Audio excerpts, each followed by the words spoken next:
রাদিয়াল্লাহু তাআলা আনহু থেকে বর্ণিত, তিনি বলেন একবার নবী করিম সাল্লাল্লাহু আলাইহি ওয়াসাল্লাম এক ব্যক্তিকে দেখতে এলেন। রোগে সে ব্যক্তি পাখির ছানার মতো একেবারে কৃশ হয়েছে, জীর্ণ শীর্ণ হয়ে পড়ে রয়েছে। তিনি লোকটিকে বললেন, তুমি দোয়া করছো না কেন? তোমার রবের কাছে সুস্থতা প্রার্থনা করতেছো না কেন?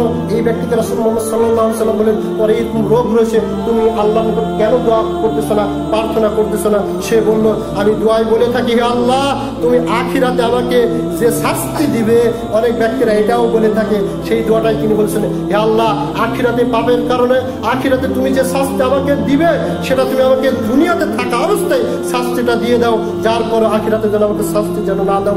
এই কারণে আমি আল্লাহর নিকট ক্ষমা চাই না, এই কারণে আল্লাহর নিকট সুস্থতার জন্য দোয়া করি না। নবী করিম সাল্লাল্লাহু আলাইহি ওয়াসাল্লাম এটা শোনার পরে সঙ্গে সঙ্গে যে বাক্যটা উল্লেখ করেন সেটা হচ্ছে সুবহানাল্লাহ।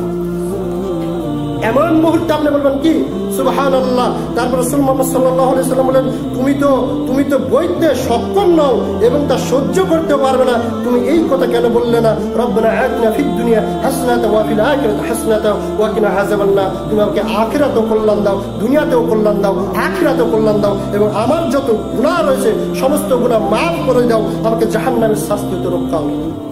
এইরকম বলতে পারবো। আমরা এটাই বলি, আল্লাহ তুমি আখিরাতে মুক্ত করো, দুনিয়াতে যত কষ্ট দাও, যত শাস্তি দাও, দুনিয়াতে দাও। এইরকম দোয়া করা বৈধ নয়, এটা ইসলামিক দোয়া নয়। কেননা জাহান্নামের কি বিন্দু পরিমাণ শাস্তিকে আপনি দুনিয়াতে সহ্য করতে পারবেন?